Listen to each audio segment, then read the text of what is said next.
I think we've had a lot of people walk away with, okay, this makes a lot of sense, but I would have never thought about that on my own. And so that really feels nice to provide a space where people can have those questions. We have a conversation and, they feel like they're moving in the right direction.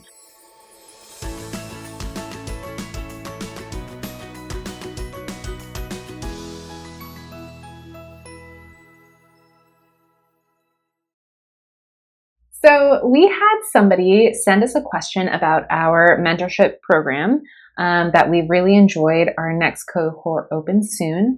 But they wanted to know what are some examples of what we talk about in this mentorship program, because we do talk about how it's been really diverse. There's lots of people who haven't started pediatric pelvic health. There's lots of people who have, and they're just kind of growing what they already know. And so how do we have a mentorship group with that diverse group? And what are we talking about? So we're here today to talk a little bit about just some actual examples of what we talked about.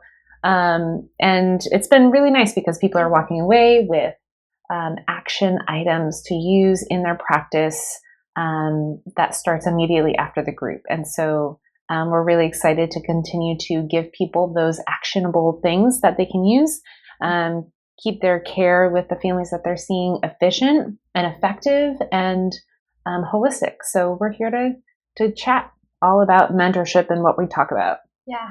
People can send us questions prior. So it could be a case study question. It can be a question of how do I treat rib flare? Or how do I begin to think about breathing in my treatment sessions? And so those questions catapult all of our other questions. So it's really based on what the people in the group really are looking for. Mm-hmm. We've talked a lot about how to transition from standing to poop to sitting to poop, how to transition from pooping laying down to sitting on the potty, and really working through that constipation and positioning.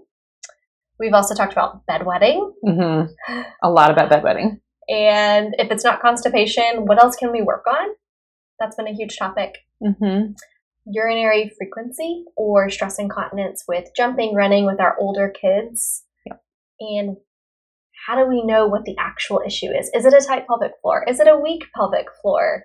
Is it constipation? Is it poor coordination of the pelvic floor? And really how to figure out what's going on. Where do I start my treatment? Yeah, I think we've done a lot of problem solving. So people will bring in cases and have this idea I think this is where I need to start, but I'm not sure I feel fully confident in that. So I just want to use this space as a rebound board. And then we'll talk about some hypotheses and things that we've seen. And it's, I think we've had a lot of people walk away with, okay, this makes a lot of sense, but I would have never thought about that on my own. And so that really feels nice to provide a space where people can have those questions.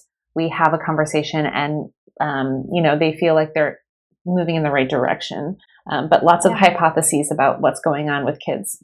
And really connecting the larger picture so that you walk away not only knowing how to engage with this one case,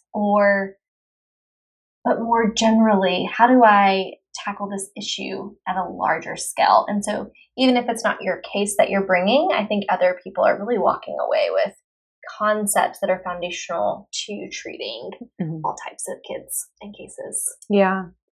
One thing that I don't think I expected prior to starting our mentorship programs is that I have noticed that people will bring a case early on in the 6-month cohort sessions. And then they'll come back the next month and they'll say, this is what I did. We're working on this. I've seen this improve. And now I think this is where I go next. What do you think? And so that's been really fun too, is hearing some of these cases. We're kind of walking alongside the clinician as they move through treatment and we're problem solving as a group with what comes next and seeing these kids progress through our mentorship group. It's really nice. Absolutely. Mm-hmm. It's been fun to talk about some more challenging cases like rectal prolapse or G-tube complications, how to handle toileting with with the G-tube present and then starting to wean from that. Mm-hmm. Kids with autism has been a topic of conversation, and sensory dysregulation. And so, yeah, those questions are fun too. We get into some complexities. We have gotten into some complexities as well.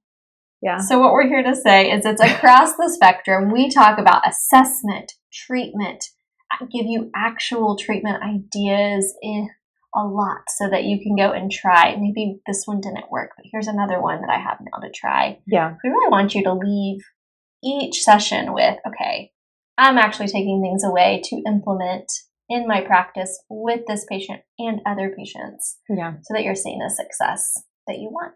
Yeah. And I think if I were on the other side of this camera and like hearing this conversation, it'd be nice to hear like that this space is so productive and helpful, and the conversations lead to things that I can implement in my practice, because I really think that this is needed. Like, the pediatric pelvic health therapists in our Houston area, and Houston is a huge city, are few and far between. And so gathering and having conversations with peers in this space is really important. So this is, I feel like, such a useful, almost needed space for therapists in pediatric pelvic health to be able to discuss cases, because we're not everywhere. Like, the world isn't saturated with pediatric pelvic health therapists like it is with maybe adult women's pelvic health, which is fabulous, just different. Absolutely. Well, I think learning from each other